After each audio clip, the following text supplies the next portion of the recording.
Hello and welcome back to another episode of Bedtime Stories. My name is Tracy and I am your host. I was supposed to have dinner with somebody tonight and then they canceled at the very last minute, so instead I'm reading stories to you. Aren't you glad? My belly's not. Tonight we're reading chapter 7. This chapter is entitled The Phantom Bowman.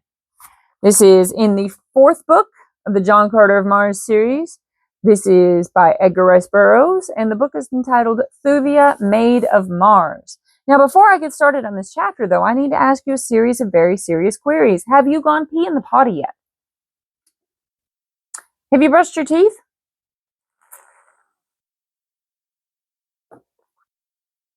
Have you got your water next to the bed? Oh, goodness, I talked too soon. Have you done your stretches? Good, all that done already? Very impressed. Well, since there's nothing else left to do, without any further ado, let's go ahead and read this. If you like the video, that's cool. If you subscribe to the channel, that's even cooler.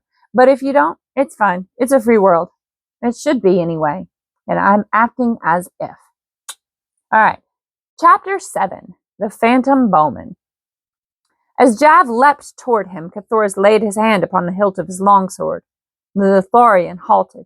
The great apartment was empty, save for the 4 on the dais. Yet as Jav stepped back from the menace of the Heliumite's threatening attitude, the latter found himself surrounded by a score of bowmen.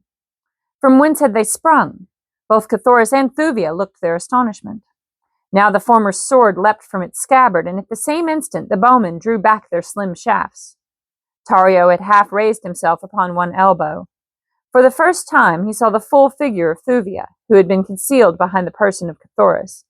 "Enough!" cried the Jeddak, raising a protesting hand, but at that very instant the sword of the Heliumite cut viciously at its nearest antagonist. As the keen edge reached its goal, Cathoras let the point fall to the floor, as with wide eyes he stepped backward in consternation. Throwing the back of his left hand across his brow, his steel had cut but empty air. His antagonist had vanished. There were no bowmen in the room. "It is evident that these are strangers," said Tario to Jav. "Let us first determine that they knowingly affronted us before we take measures for punishment."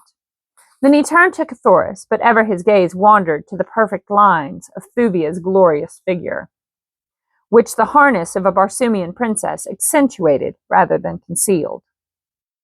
"Who are you," he asked, "who knows not the etiquette of the court of the last of Jeddaks?" "I am Cathoras, Prince of Helium," replied the Heliumite, "and this is Thuvia, Princess of Ptarth. In the courts of our fathers, men do not prostrate themselves before royalty. Not since the firstborn tore their immortal goddess limb from limb have men crawled upon their bellies to any throne upon Barsoom. Now think you that the daughter of one mighty Jeddak and the son of another would so humiliate themselves?" Tario looked at Cathoras for a long time. At last he spoke. "There is no other Jeddak upon Barsoom than Tario," he said. "There is no other race than that of Lothar, unless the hordes of Torcus may be dignified by such an appellation. Lotharians are white, your skins are red. There are no women left upon Barsoom. Your companion is a woman." He half rose from the couch, leaning far forward and pointing an accusing finger at Cathoras. "You are a lie," he shrieked. "You are both lies, and you dare to come before Tario, last and mightiest of the Jeddaks of Barsoom, and assert your reality. Someone shall pay well for this, Jav, and unless I mistake it, it is yourself who has dared thus flippantly to trifle with the good nature of your Jeddak. Remove the man, leave the woman. We shall see if both be lies. And later, Jav, you shall suffer for your temerity. There be few of us left, but Komal must be fed. Go." Cathoras could see that Jav trembled as he prostrated himself once more before his ruler, and then rising, turned toward the Prince of Helium. "Come," he said. "And leave the Princess of Ptarth here alone?" cried Cathoras. Jav brushed closely past him, whispering, "Follow me. He cannot harm her except to kill, and that he can do whether you remain or not. We had best go now, trust me." Cathoras did not understand, but something in the urgency of the other's tone assured him. And so he turned away, but not without a glance toward Thuvia, in which he attempted to make her understand that it was in her own interest that he left her. For answer, she turned her back full upon him, but not without first throwing him such a look of contempt that brought the scarlet to his cheek. Then he hesitated, but Jav seized him by the wrist. "Come," he whispered, "or he will have the bowman upon you, and this time there will be no escape. Did you not see how futile your steel is your steel against thin air?" Cthulhu turned unwillingly to follow. As the two left the room, he turned to his companion. "If I may not kill thin air," he asked, "how then shall I fear that thin air may kill me?" "You saw the Torcanesians fall before the bowmen?" asked Jav. Cthulhu nodded. "So would you fall before them, and without one single chance for self-defense or revenge." As they talked, Jav led Cthulhu to a small room in one of the numerous towers at the palace. Here were couches, and Jav bid the Heliumite be seated.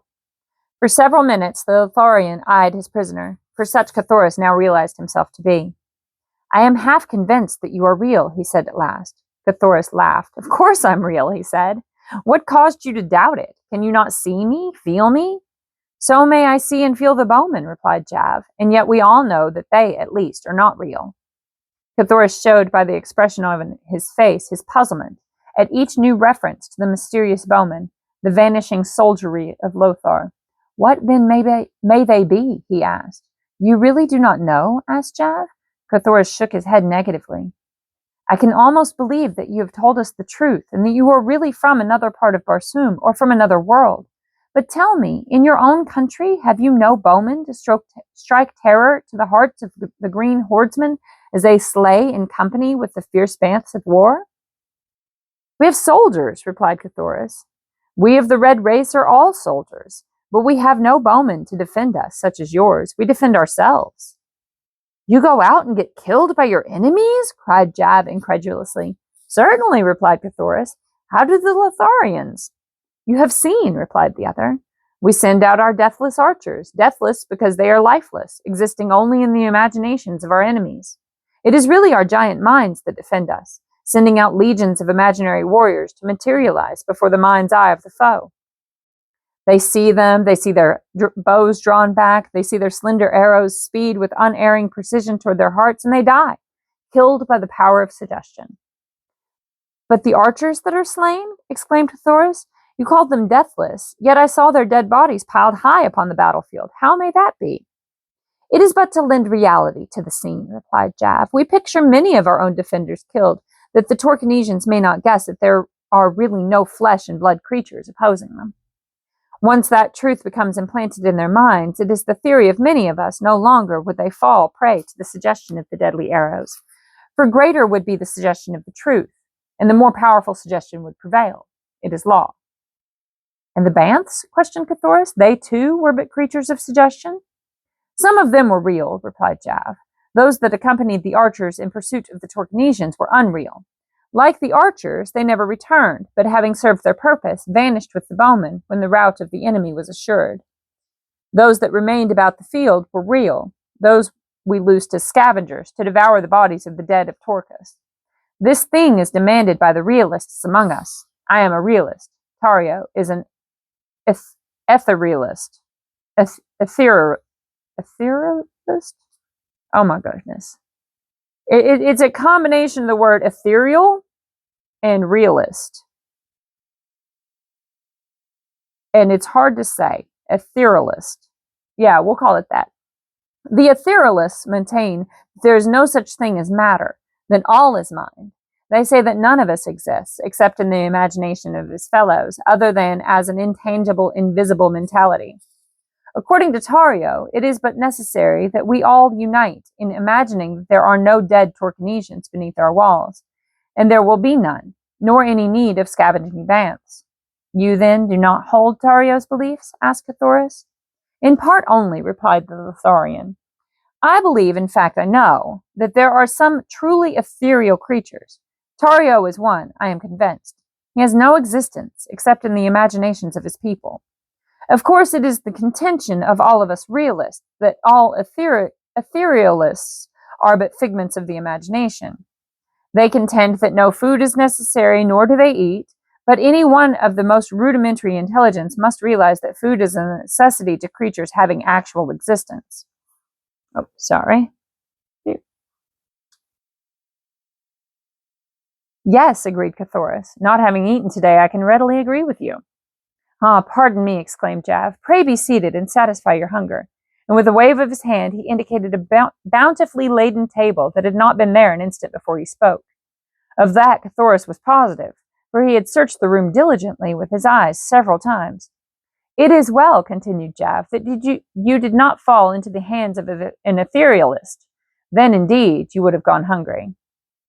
But, exclaimed Cathoris, this is not real food. It was not here an instant since, and real food does not materialize out of thin air. Jav looked hurt. There is no real food or water in Lothar, he said, nor has there been for countless ages. Upon such as you now see before you, we have existed since the dawn of history. Upon such, then, may you exist. I thought you were a realist, exclaimed Cathoris. Indeed, cried Jav, what more realistic than this bounteous feast? It is just here that we differ most from the etherealists. They claim that it is unnecessary to imagine food. But we have found that for the maintenance of life, we must thrice daily sit down to hearty meals. The food that one eats is supposed to undergo certain chemical changes during the process of digestion and assimilation, the result, of course, being the rebuilding of wasted tissue. Now we all know that mind is all, though we may differ in the interpretation of its various manifestations. Tario maintains that there is no such thing as substance, all being created from the substanceless matter of the brain. We realists, however, know better. We know that mind has the power to maintain substance, even though it may not be able to create substance. The latter is still an open question. And so we know that in order to maintain our physical bodies, we must cause all our organs properly to function. This we accomplish by materializing food thoughts, and by partaking of the food thus created.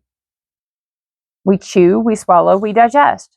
All our organs function precisely as if we had partaken of material food. And what is the result? What must be the result? The chemical changes take place through direct and indirect suggestion, and we live and thrive. Cathoris eyed the food before him. It seemed real enough. He lifted a morsel to his lips. There was substance indeed, and flavor as well. Yes, even his palate was deceived. Jav watched him, smiling as he ate. Is it not entirely satisfying? He asked. I must admit that it is, replied Cathoris. But tell me, how does Tario live, and the other etherealists who maintain that food is unnecessary? Jav scratched his head. That is a question we often discuss, he replied. It is the strongest evidence we have of the non-existence of the etherealists. But who may know other than Kamal? Who is Kamal? Asked Cathoris. I heard your Jeddak speak of him. Jav bent low toward the ear of the Heliumite, looking fearfully about him before he spoke. Kamal is the essence, he whispered. Even the etherealists admit that mind itself must have substance in order to transmit to imaginings the appearance of substance. For if there really was no such thing as substance, it could not be suggested. What never has been cannot be imagined. Do you follow me? I am groping, replied Cathoris dryly. So the essence must be substance, continued Jav. Kamal is the essence of the all, as it were. He is maintained by substance. He eats the real. To be explicit, he eats the realists. That is Tario's work. He says that, inasmuch as we maintain that we alone are real, we should, to be consistent, admit that we alone are proper food for Kamal. Sometimes, as today, we find other food for him. He is very fond of Torcanesians. And Kamal is a man? Asked Cathoris. He is all. I told you, replied Jav. I know not how to explain him in words that you will understand. He is the beginning and the end. All life emanates from Kamal, since the substance which feeds the brain with imaginings radiates from the body of Kamal. Should Kamal cease to eat, all life upon Barsoom would cease to be. He cannot die, but he might cease to eat, and thus to radiate. And he feeds upon the men and women of your belief? Cried Cathoris. Women! Exclaimed Jav. There are no women in Lothar. The last of the Lotharian females perished ages since, upon that cruel and terrible journey across the muddy plains that fringed the half-dried seas, when the green hordes scourged us across the world to this our last hiding place, our impregnable forest of Lothar. Scarce 20,000 men of all the countless millions of our race lived to reach Lothar. Among us were no women and no children. All these had perished by the way. As time went on, we too were dying, and the race fast approaching extinction. When the great truth was revealed to us, that mind is all, many more died before we perfected our powers, but at last we were able to defy death, when we fully understood that death was merely a state of mind. Then came the creation of mind people, or rather the materializations of imaginings. We first put these to practical use when the Torquenesians discovered our retreat, and fortunate for us it was that it required ages of search upon their part before they found the single tiny entrance to the valley of Lothar. That day we threw our first bowmen against them. The intention was purely to frighten them away by the vast numbers of bowmen which we could muster upon our walls. All Lothar bristled with the bows and arrows of our ethereal host. But the Torquenesians did not frighten. They are lower than the beasts. They know no fear.